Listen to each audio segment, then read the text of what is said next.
अशोक सराफ यांनी केवळ मराठीच नव्हे तर हिंदीमध्ये देखील त्यांची एक वेगळी ओळख निर्माण केली आहे.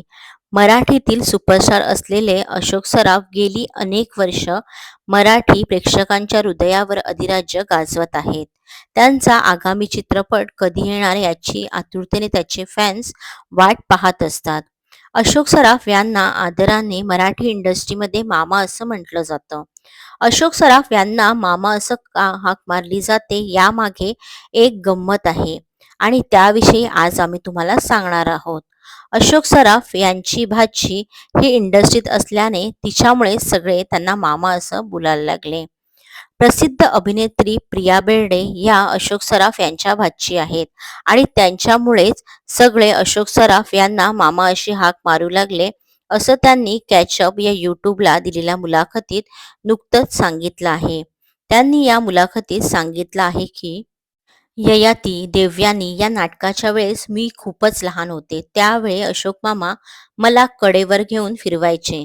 मी त्यांना लहानपणापासूनच मामा म्हणते आणि बहुधा माझ्यामुळेच सगळे त्यांना मामा म्हणायला लागले असं मला वाटतं. प्रिया बेर्डे या अशोक सराफ यांच्या भाची आहेत.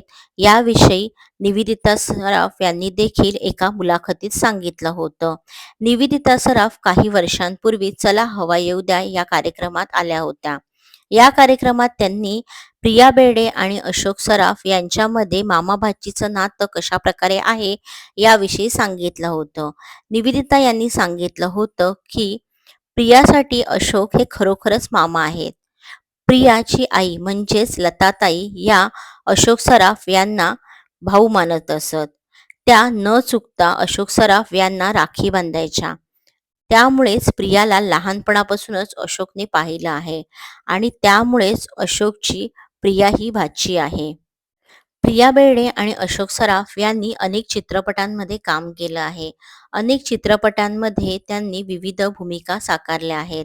याविषयी देखील प्रिया बेर्डे यांनी लोकमत फिल्मीला दिलेल्या मुलाखतीत सांगितलं होतं की मी अशोक मामासोबत सगळ्याच प्रकारच्या भूमिका साकारल्या आहेत. कधी मी त्यांची मुलगी बनली, तर कधी गर्लफ्रेंड, तर कधी बायको.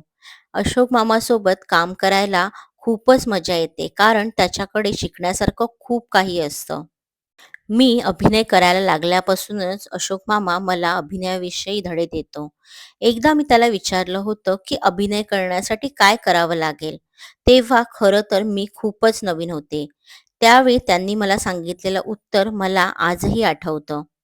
त्यांनी मला सांगितलं होतं की काय करायला पाहिजे यापेक्षा काय करू नये हे तू शिक. म्हणजे तू जास्त चांगला अभिनय करशील असं मला